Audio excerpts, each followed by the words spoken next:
Ramadan Matsaba 1446 Hijriah bersama MTS Negeri 4 Bantul. Assalamualaikum warahmatullahi wabarakatuh. Bismillahirrahmanirrahim. Alhamdulillahirabbil alamin wa bihi nasta'in wa ala umurid dunya waddin. Assalatu wassalamu ala asrofil anbiya'i wal mursalin Sayyidina wa maulana Muhammadin wa ala alihi wa sahbihi ajma'in, amma ba'du. Sahabat kurma yang dirahmati oleh Allah, pada kesempatan sore hari ini kita berjumpa kembali di tayangan program Kurma Kultum Ramadan Matsaba. Pada kesempatan sore hari ini saya akan menyampaikan sebuah materi, yaitu terkait dengan syarat atau bekal dalam mencari ilmu. Sebelumnya, mari kita senantiasa panjatkan puji dan syukur kehadirat Allah Subhanahu wa Ta'ala atas segala limpahan rahmat, hidayah, inayah, kesehatan, sehingga pada kesempatan kali ini kita dapat berjumpa secara virtual dalam tayangan Kurma persembahan MTSN 4 Bantul. Salawat dan salam semoga tetap dilimpahkan kepada junjungan kita Nabi Agung Muhammad Sallallahu Alaihi Wasallam serta seluruh pengikutnya, seluruh keluarganya, seluruh pengikutnya, dan insya Allah termasuk kita semuanya. Amin ya robbal alamin. Sahabat kurma rahimakumullah,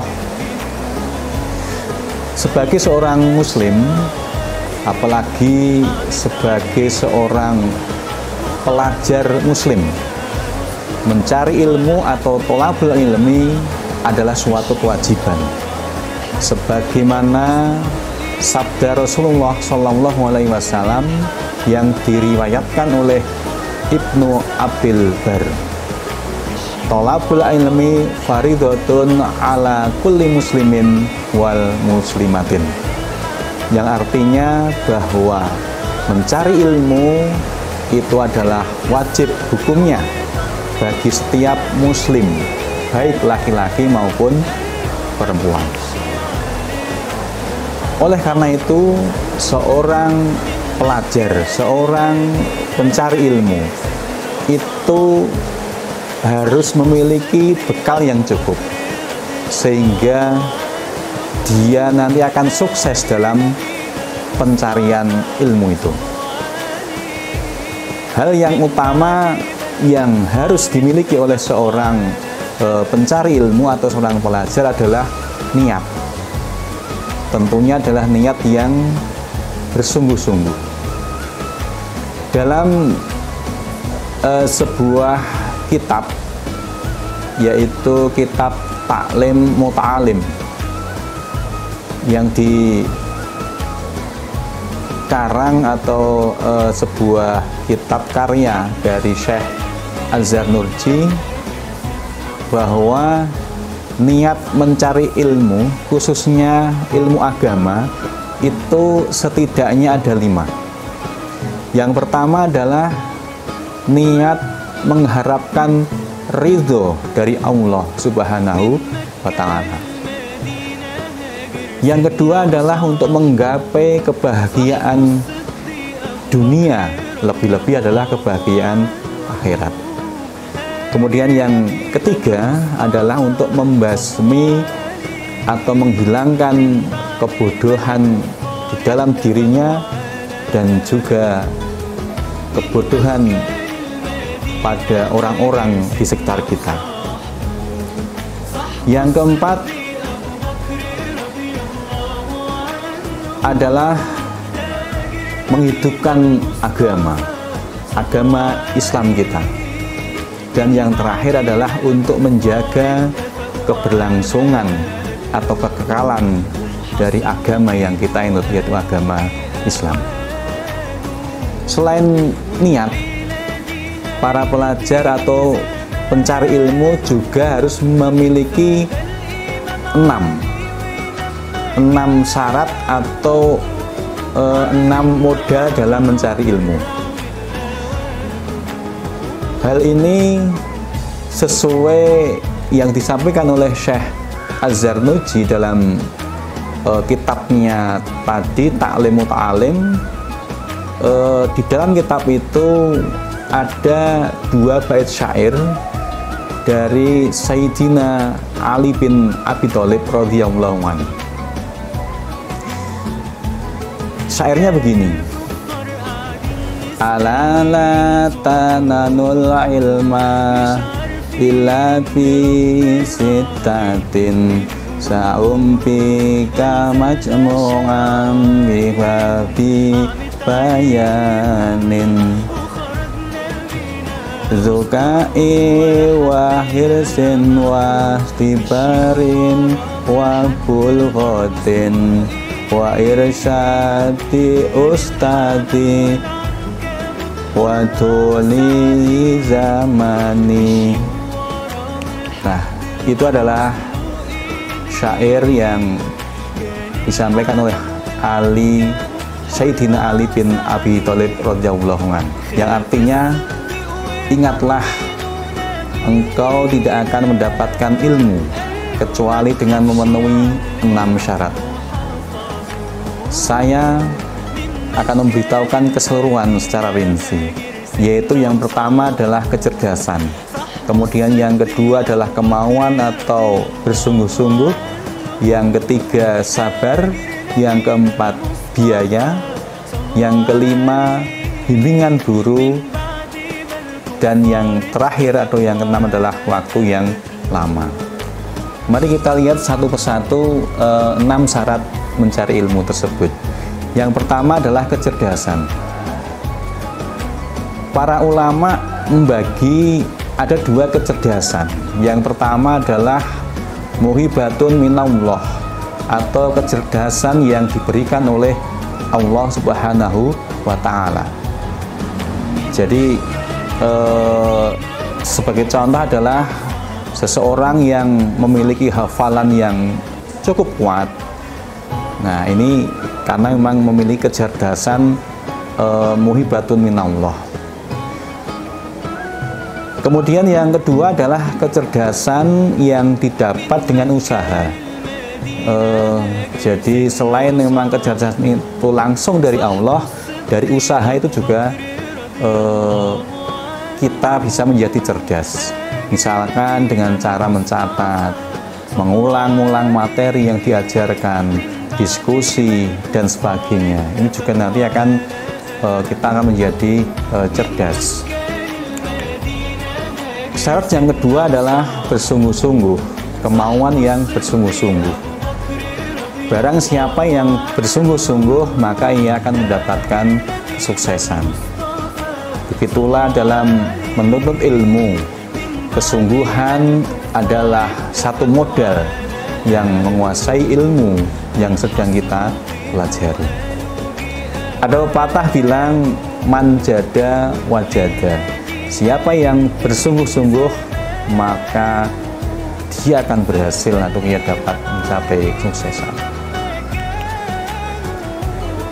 Syarat berikutnya yang nomor 3 adalah kesabaran. Dalam menuntut ilmu ini dibutuhkan sebuah kesabaran. Sabar dalam belajar, sabar dalam diuji, sabar dalam segala hal yang akan kita alami dalam proses menuntut ilmu. Sabar dalam menjalani hukuman sekalipun jika ada. Hidup ini adalah ujian, pasti Allah akan menguji kesungguhan kita dalam menuntut ilmu. Jika kita lolos dalam menjalaninya, maka kita akan dinaikkan derajat kita menjadi lebih baik daripada sebelumnya. Ada pepatah mengatakan bahwa orang yang cerdas adalah orang yang tidak akan pernah berhenti belajar. Syarat yang berikutnya, yang keempat adalah biaya. Dalam menuntut ilmu tentu butuh biaya atau bekal. Tidak mungkin menuntut ilmu itu tanpa biaya atau bekal. Para ulama terdahulu, misalnya Imam Malik, itu sampai beliau itu menjual sebuah kayu penopang atap rumahnya. Untuk apa? Untuk mendapatkan bekal, biaya untuk menuntut ilmu. Nah, sampai seperti itu para ulama terdahulu. Imam Ahmad juga dalam melakukan perjalanan jauh ke berbagai negara untuk mencari ilmu, beliau berusaha untuk bertemu dengan Imam Syafi'i. Ini perlu juga membutuhkan bekal ataupun biaya. Seseorang yang mendapatkan ilmu memang harus berkorban, baik waktu, harta, bahkan terkadang juga nyawa pun itu juga siap untuk dikorbankan. Sahabat kurma rahimakumullah, syarat berikutnya yang kelima adalah adanya bimbingan guru, bimbingan para kiai, para ustadz. Nah, ini tentu sangat penting. Dalam menuntut ilmu ini penting dan harus ada bimbingan dari para guru, para ustadz, para kiai. Terlebih kalau kita belajar ilmu agama, itu harus ada bimbingan guru.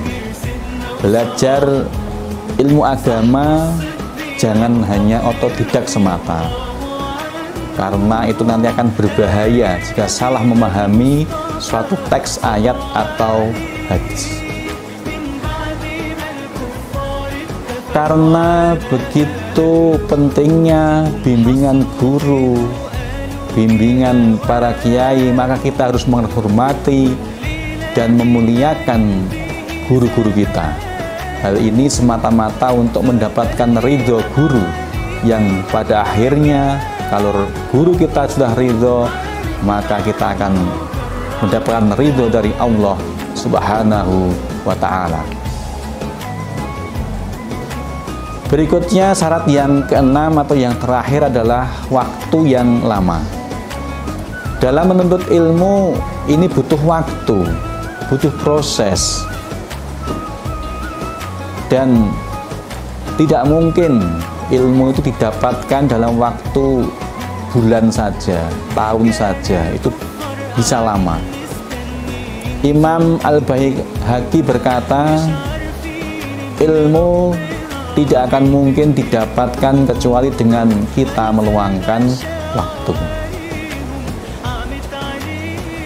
Ulama yang lain mengatakan, sampai kapan seseorang harus menuntut ilmu? Sampai ia meninggal dan kita tertuang tempat tintanya ke liang kubur. Itu kata Imam Al-Qadhi. Sahabat kurma rahimahullah, semoga kita mampu memahami dan mengaplikasikan syarat menuntut ilmu dari Ali bin Abi Thalib radhiyallahu anhum tersebut. Jangan pernah patah semangat, wabil khusus untuk para pelajar muslim. Masih banyak yang harus kalian pelajari di dunia ini dengan waktu yang sangat terbatas. Sahabat kurma rahimahullah, mungkin ini yang dapat saya sampaikan materi kultum pada kesempatan kali ini. Semoga bermanfaat dan menambah wawasan bagi kita semuanya. Mudah-mudahan kita diberikan kekuatan dan kemudahan dalam menjalankan segala aktivitas ibadah di bulan suci Ramadan. Ada kurangnya kami dalam menyampaikan materi ini, kami mohon maaf yang sebesar-besarnya. Kami akhiri, wallahul muwaffiq ila aqwamit thoriq. Assalamualaikum warahmatullahi wabarakatuh.